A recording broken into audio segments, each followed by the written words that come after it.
History of cats. What do you call a cat that throws all the most expensive parties? The Great Catsby. Hello, I'm Isabella Pipitone, and I'm going to teach you about when cats were worshipped, hated, and appreciated through history. According to National Geographic, cats may have been first domesticated as far back as 4,000 years ago on the island of Cyprus. Some people rather refer to cats as semi-domesticated because National Geographic says, "We didn't domesticate cats, they just got used to us." Cats first came to Egypt in around 2310 BC and were praised by Egyptians for killing rodents, snakes, and protecting people. Families of wealthy cats dressed them in gemstones and gold to look like royalty. When a cat in the family died, the family would shave their eyebrows and mourn until their eyebrows grew back. The Egyptians worshipped cats and even had a goddess named Bastet, or Bast, who was a fierce lioness warrior who protected people's homes from evil spirits and disease. She had a body of a woman and the head of a cat. Now moving on from Egypt, we're moving on to Asia, which they also had a special meaning for cats. The Asia said that in 500 BC, cats that had been domesticated were presented and gifted to the Chinese emperor, and cats were the most popular pet to own among wealthy families in the Song dynasty. Cats spread from China to other countries. Now, moving on to another part of Asia, Japan, in which were obsessed over cats in the mid-6th century. They saw cats as good luck and good fortune and are represented in artwork such as clothing, and they also have cat cafes where you can go and feed and pet the cats.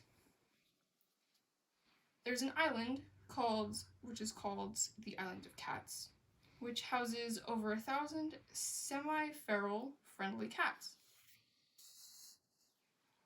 On the center of the island, there is a shrine called Neko Jinja, where 2 villages were devoted to cats but died from falling rocks.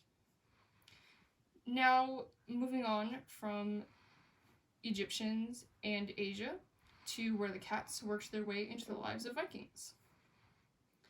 In 1700 BC, Vikings used cats to protect their fields their crops in their fields from rodents.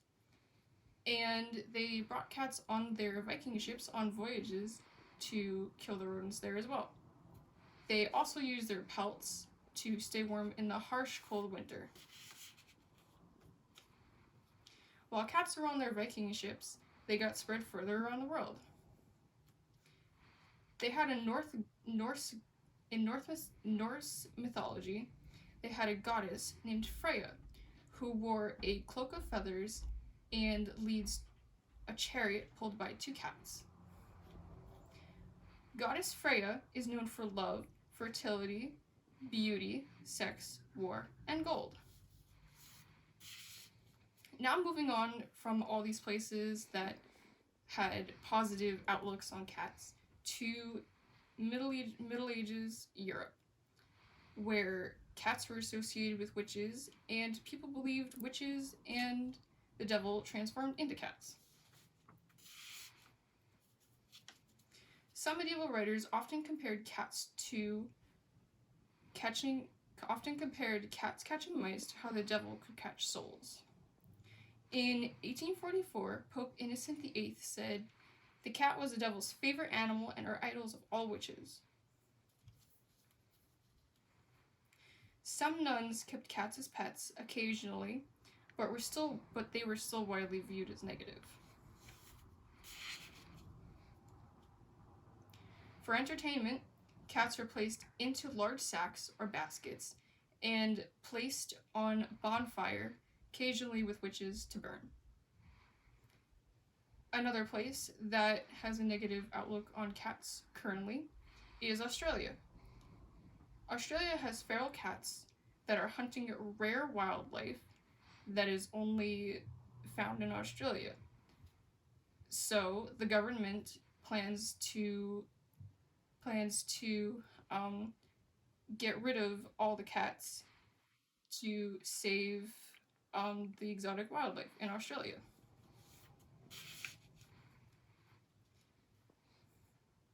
According to the Rich Pet List, the net worth of cats is about $94 million and are one of the most searched for terms on the internet. They are a huge internet sensation, from YouTube channels and Instagram pages to products such as funny hats you could put on your cat. Now we have seen how cats were worshipped, hated, and appreciated through history. I hope you learned something today, and thank you for listening.